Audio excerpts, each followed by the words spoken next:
Good morning. Thought we'd do a quick little Fleabay edition here on Sunday morning. Just kind of going through. I don't know if there's a whole lot here that's new and exciting, but I thought we'd look at it, see what we see here. If we look at milling machine stuff, milling attachments, probably too much money, but this is a milling machine.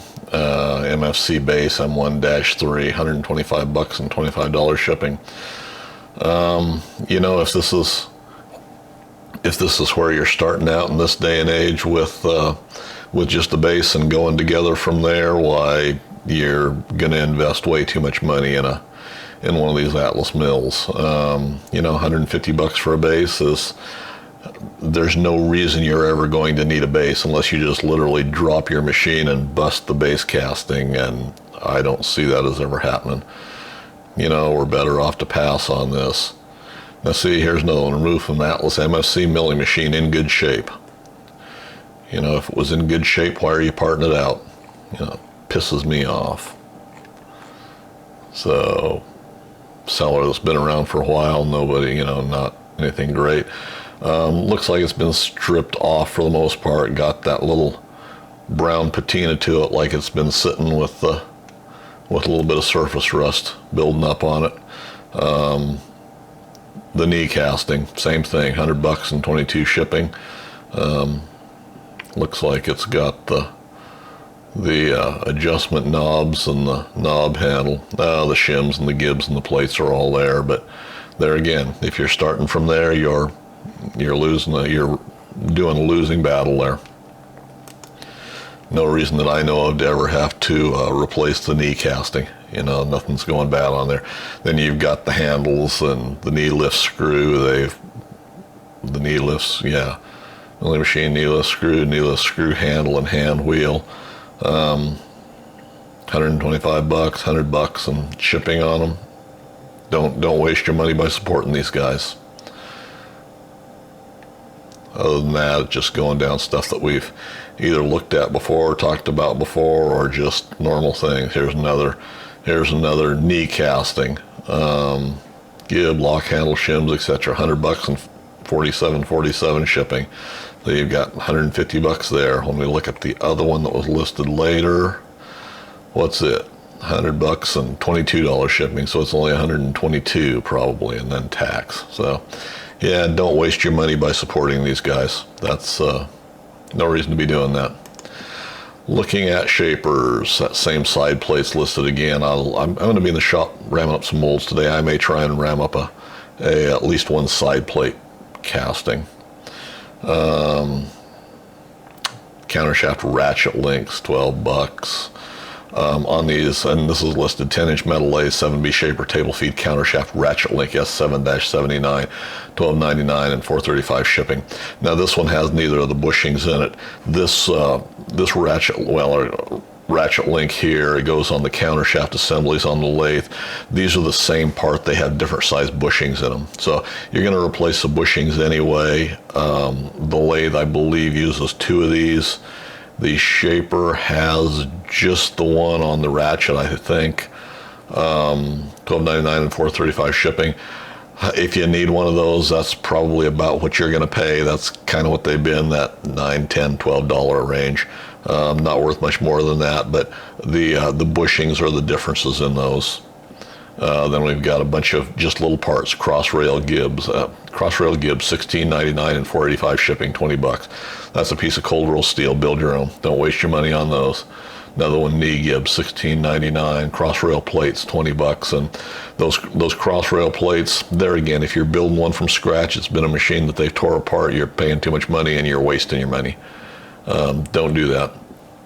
Here's a crossfeed case pawl, spring housing, and ball. These are the parts that go in the crossfeed cover. They're not really, they're showing 5 parts here. One of them is a detent ball, one of them is a spring and a plunger, and then the other 2 they're started out as rounds with cutouts in them. These are relatively easy to build. Once I get my covers dialed into where I've got those, we'll build a set of these on camera. So either you can you can build your own, or I'll have those available for a whole lot less money than that. These are not that complicated a part. I think everything else we've looked at, countershaft hanger and pulley assembly, I talked about that here before. There's all the rest of the parts that go in there. 7B shaper ram plate scale gauge ruler. It's a little etch scale with a black background, $29.99 and $4.35 shipping. These people are ripping us off. They're just literally ripping us off. We've covered most of this stuff. I'm not going to waste time on these this morning. That's just beating a dead horse. If you want to hear me rant and rave about these, you can go back and watch some of the earlier videos on making these affordable. When we look at lathe stuff, a bunch of commercial parts. Here again, somebody's parting out a commercial one. As I've said before, I don't know that much about the commercials, but they're doing the same thing with these. I would be real hesitant to be supporting some of these things. Here's a 10D tail stock, $150 and $45 shipping. Why do you need another tail stock unless you're building one from scratch? And then there again, you're back to the same old thing of they're parting out machines. They're kind of, I wouldn't support them. The other thing to keep in mind with these is, even though these are all for the 10-inch or for the 12-inch or whatever they're advertised as, alignment's not going to be right on your machine. There's going to be different wear in different machines. There's going to be different tolerances, within the same manufacturing process on these machines. So when they initially built these lathes, why they were built as a set with the tail stock matching the head stock, so that you were in alignment or where they wanted you to be alignment-wise. These are not going to align. You're going to have to shim them. You're going to have to shave them. You're going to have to do something. And then you're faced with the same old thing of getting proper alignment. Now, yes, you can slap them on there and they're going to work, but they're not going to turn the way you want them to turn. So here's a 16-inch or a 618 Craftsman 101 6-inch lathe lead screw, $29.95 and $12.80 shipping. It's going to be wore out. Somebody's parting them out. Tool bit holder, $67.50. Now there is a set of vintage Craftsman Atlas metal lathe change gears 10-piece. Now I assume from looking at the numbers and from looking at these, I think these are for a 10 or a 12-inch. $125 and $13.50 shipping. And I looked at these gears a little bit earlier. If you look at them, these gears all look to be in relatively good condition. And there's a series of pictures here. If you look at them, and they look like there's some, either part of them have been spray painted, there's overspray on them, there's something. Some of these look like virtually new gears, and some of them have still got the flashing in the center, which kind of tells me it was a later production gear. Now I could be wrong about that, but when they've got the lightning holes in the middle, built into the molds for them. When you look at the newer ones, why they're not all cleaned out. You're seeing some flashing in a lot of those. And I see that on some of these. If you look at about the third picture and kind of zoom in on those, some of those gears look virtually new. Maybe this is not the picture that shows it well. Some of them show some wear. I guess it's the second picture. When you look at them, when you look at the very top, if you zoom in, the first gear shows some bevels on the edges, maybe some wear on there. You can't really tell on these. These gears look okay. When you compare them to the second gear back, that second gear looks like virtually a new gear. So that's can give you a comparison as to what's worn and what's not. So that's what it is on gears. I'm not going to go too much. I'm going to look at one more of these here, and then we're going to go on to doing other stuff. There is a Atlas Craftsman 6-inch lathe, excellent setup. Excellent. We're back to that excellent crap again. This is a 618. This is the later Atlas square head machine, and I believe I covered that before. This one's worth noting, and I will probably add this particular machine into the what to look out for when you're looking for an Atlas lathe. This one, there again, the description. Let's go down to the description. And this is a seller, I believe, that's been around for a while. Yeah, he's been around long enough, and it's his username has to do with machinery there. So this is somebody that's dealing in this stuff at least to a certain degree. So here's the description. This was the lathe I was keeping for me. It came from a gentleman that lived in an apartment, and he made the stand with the drawers for it. The machine is in excellent condition. Hell, no broken handles. It has the 3, 4, and drilling headstock chucks, follower rest, it says flower rest, but follower rest, centers, drill chucks, faceplates, some dogs, change gears, and original manuals. I will get some tool holders and a tool post for it. And in parentheses, he says, I have several hundred, just need to find the right size. So we got somebody that's dealing in these machines. They know these machines. So the idea that he doesn't know what he has or doesn't know what he's selling you is a fallacy. If you're going to believe that he knows nothing about this and he's just passing it along, you're sadly mistaken. What the machine needs is the belt from the motor to the machine. I have a pulley for it, but no the belt. And then he talks about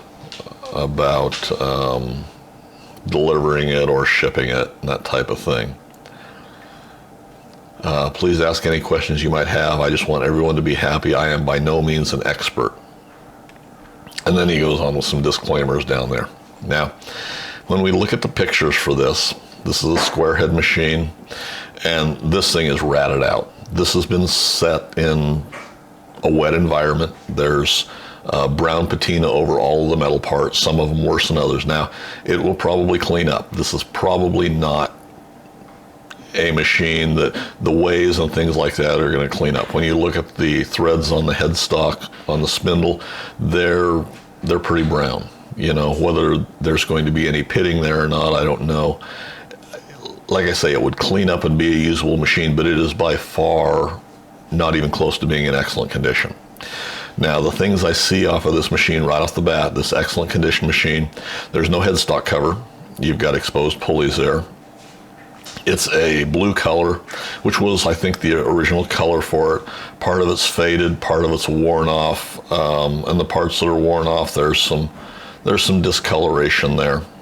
And it's got stuff laid out here. Nothing's really fitted onto this machine, and it's kind of a hodgepodge of things. So we've got a later square head lathe. It does have a threaded chuck, which you don't see a whole lot of threaded chucks. They're around, but you know, they're not, and they usually bring a premium price. The faceplate for it is gray on the outer rim, so it was not original to this machine, and it's a little bit larger faceplate than you might normally see on this. So this is a faceplate that was just picked up someplace else. It does, I imagine, fit the spindle, but it did not come original with the lathe. You've got a 3-jaw chuck, you've got a 4-jaw chuck, you've got a bag with some change gears, and you can't really tell. Looks to be 1, 2, 3, 4, 5, 6. There may be a complete set of change gears there. They're in a Ziploc bag, and you can't really tell. The tailstock end of it, on the lead screw, it's a gray color. So it's probably been replaced on this lathe. That's probably not the original. I would imagine the original was a blue color to match the rest of the lathe. Tailstock looks to be complete. It's not set on the machine, it's just set on the bed. There's a follower rest here that is the Atlas gray color. So this is not a follower rest that came with this machine. This is probably an older follower rest. There's a better picture of it later on. But there again, all of this stuff has, any bare metal parts have that brown rust on them. You know, that. We'll be kind and say it's a patina. Same way with the lathe dogs. They're just somebody's lathe dog. Looks like there's some sort of a tool holder. Now, I won't even call this a real tool post. I'm going to say it's an aluminum tool holder from looking at it. Looks like, and it's homemade. It's been drilled for a small boring bar, probably about a 3/8 boring bar, and then the other side has a square cut out for bits. So that's what we see. I see 2 chucks here with it. Now, whether they're both threaded for the spindle or one of them's a tailstock from this first picture, I can't tell. Second picture, more of the headstock end of it. All of the bolts, all of the lead screw that's not been threaded, all of the mating surfaces on this machine. The thread dial, which the body of the thread dial appears to be a different color. It's definitely got a brown rust patina on it. Same way with the collars. All of the exposed surfaces. The dust or the cross slide cover on the back is painted blue, but it's pretty well rusted up. Yeah, the spindle's definitely rusted up. It's got somebody's motor on the back. You can't tell what it is. It's a brown colored motor, different colored motor. Lathe dogs are either gray, well they're all three gray or different shades of gray. Rust all over the lock bolts.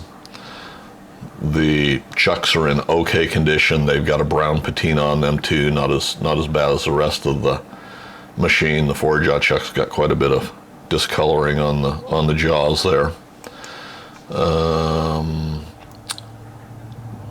Fifth picture doesn't tell us anything other than what we already know.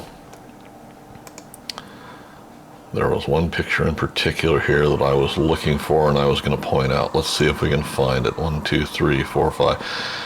Okay, this is not the one either. This is a sixth picture.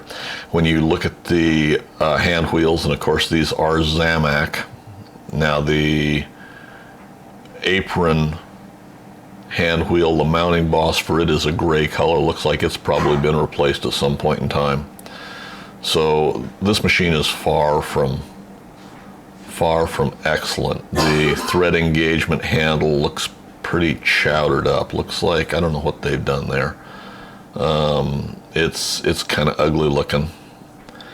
There was one picture I was looking for in particular that I noticed earlier. Next one shows the headstock end of it. Like I say, no headstock cover. Here's the one. This is about the sixth or seventh picture, and it's kind of an overhead view, and it shows our hand wheels. Now, none of these hand wheels are broken. They're in relatively good condition, most of them, but I did see some speckling on some of the handles. Now, that's another indication that this machine has been stored in the wet, and you're going to have some deterioration, some definite deterioration on these Zamac handles over all of these years. Yeah, if you look at the compound cross slide, you can see some speckling on that, and the chrome starting to lift. What I really initially noticed on this is if you look at the apron hand wheel in this picture, while you're looking at the front inside of this hand wheel from kind of an overhead view, and if you look right there where the seam is between the hand wheel itself and where it attaches to the spokes, that little ridge in there, you can see some bubbling right down there in that ridge, and that's where that chrome is lifting. You're going to see some deterioration underneath that hand wheel. So that hand wheel is eventually going to fail. You know, if you were to scrape that plating off of there, which could relatively easily be done, you're going to find a nice little white powder of that Zamac where it's been stored in a wet environment, and that is going to be, it's already deteriorating underneath there. Yeah, the follower rest, the casting shows a M6-3, I can't even tell what the 320 something, I can't even tell what the last numbers are, but it's the correct follower rest for that, but it's not original to this machine. That's been an add-on there.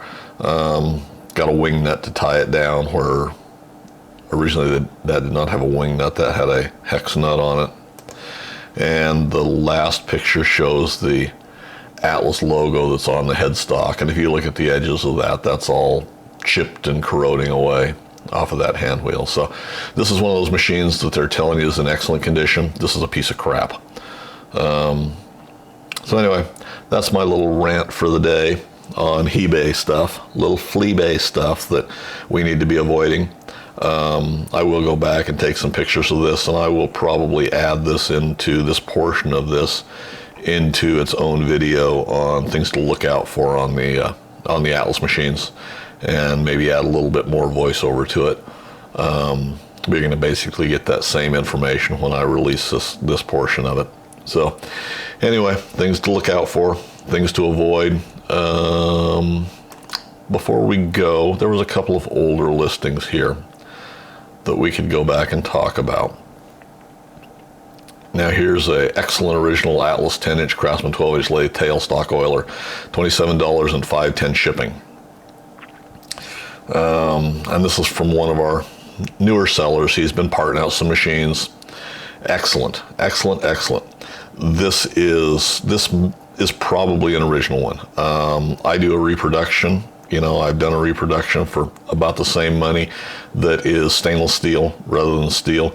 This is that same seller, I believe, that has a bead blaster or a sand blaster.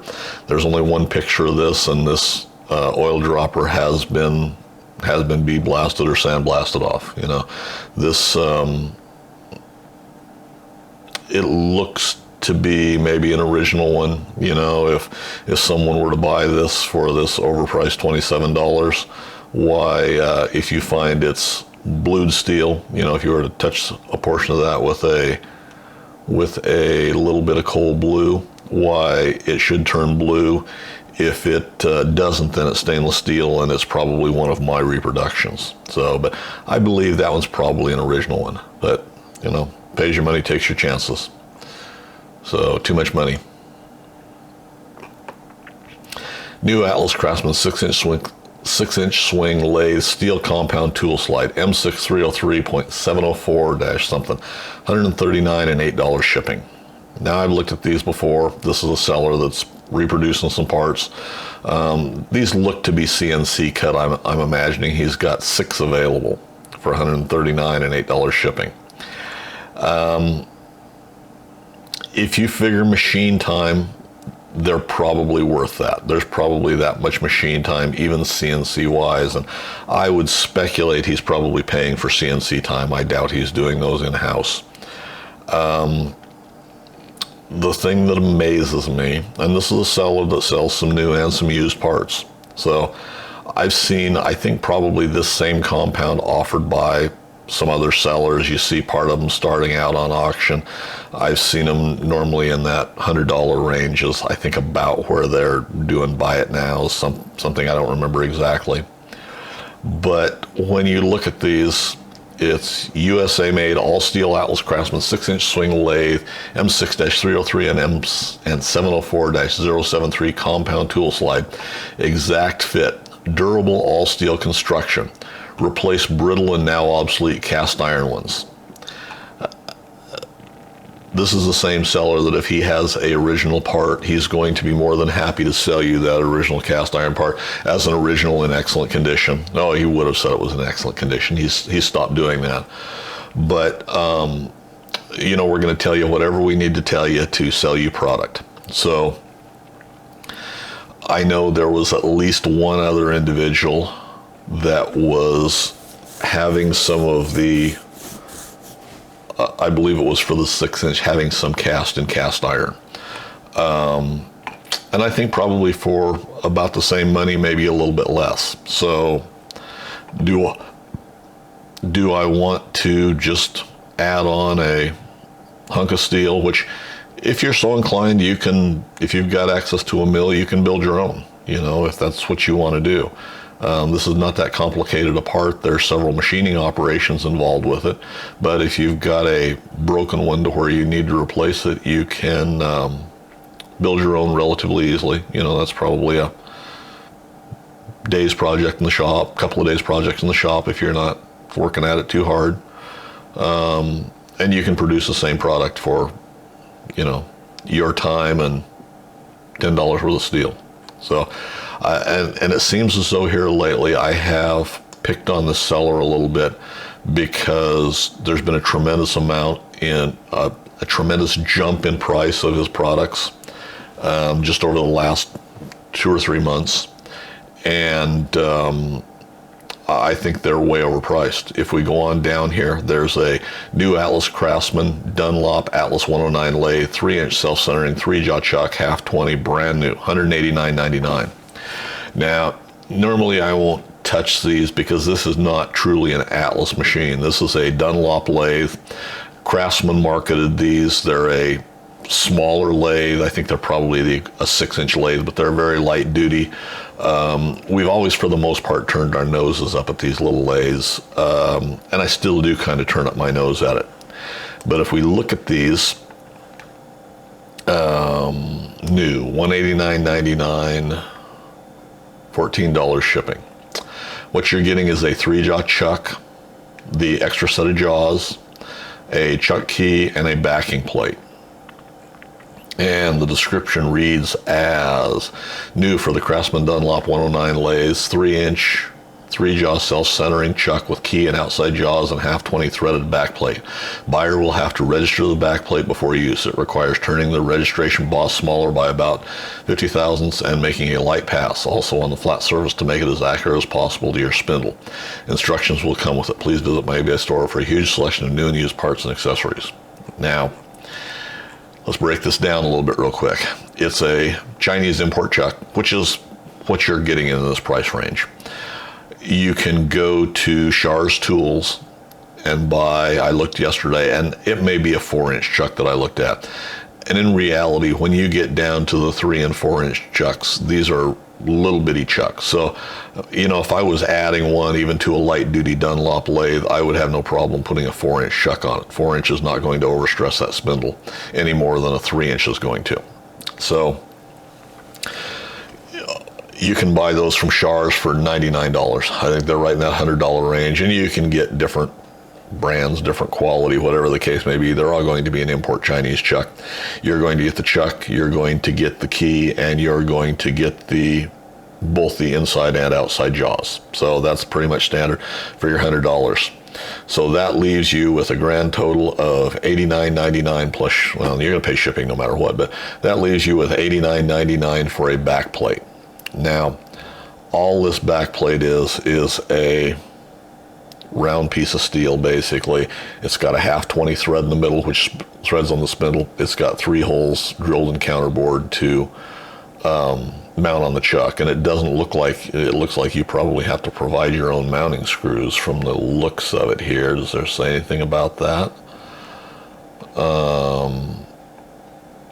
Yeah, it looks like you're going to have to source your own screws to mount that. Now, I could be wrong. It may come with the chuck, although there's no pictures of any extra screws to mount those with the chuck. So now, is this maybe 3/4 of a thick piece of plate?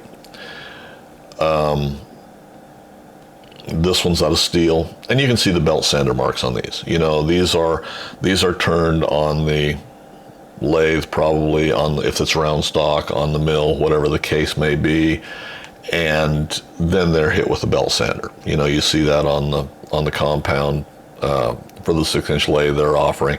You see it on the back plate, and on most of the parts they offer like this. Why, that's what's happened, is they've just got a belt sander finish on them. Half-20 is common thread. You can take a piece of square stock, drill and tap the center half-20, and index your 3 outside holes. This is not, this is not rocket science one way or another. This can be accomplished quite easily in the home shop. You can do this out of steel. In reality, for the little light duty lathes and weight savings, actually, you're probably not going to hurt at all to use an aluminum backing plate. You'll see several things that I run on my lathes occasionally, if they're special purpose, that have an aluminum backing plate, whether it's cast, whether it's a machine part, whatever the case may be. Aluminum will work just fine for that. So, do you want to spend another $90 plus whatever you have to mount it just for a piece of steel that's 1/2 or 3/4 of an inch thick and 3 or 4 inches in diameter? And you can do that with square stock and turn it on the lathe to make it round. It's going to be cheaper if you want to do it that way. So I think these are way overpriced. And there's several things listed here. New Atlas Craftsman 9/12-inch lathe, back gear, pin and spring, new set OEM, 649 and 610. It's probably a 1/4 inch, 3/16 or 1/4 inch piece of cold roll steel that's rounded on one end as the plunger, and it's got a little light duty spring to push it on the back. You can turn it out of scrap that you've got for nothing. You're going to have a piece of 3/16 quarter, whatever the case may be. And next time I'm out, if I think about it, I'll pull the back gear apart and see just exactly what's in there. And a 69-cent spring from your local big box store. 10-inch lathe countershaft pulley assembly, greaseless conversion. You know, 2 big bosses to mount in the countershaft hangers. Bronze bushings on the inside of them, and a shaft. I believe that's a 5/8 shaft that runs through there. And yes, you've got some dimpling on the bigger round stock that centers it up in the hanger. You're going to have a couple more dimples probably on that shaft and a keyway cut in it. For $109 and $8 shipping, you can build your own. You know, this is not rocket science here. And the rest we're back down into other crap. So that's kind of my take for the day. You know, take it or leave it. I've got another how to pick a shaper. I've got part 2 of that's setting up in queue. I need to finish editing it. It shows a relatively original shaper that I looked at a few days ago, all listed up there. There's some really good to that machine. There's some really bad to that machine, and it's overpriced. So, you know, pays your money, takes your chances. But anyway, hopefully you can use this to help you pick parts a little bit more intelligently. And, you know, maybe we're not going to see as much in the future of these guys parting out good machines. So anyway, hopefully you have a good day. Enjoy the rest of your weekend. Comments or suggestions, leave them in the comment section for me below. And as always, guys, thanks for taking the time to watch.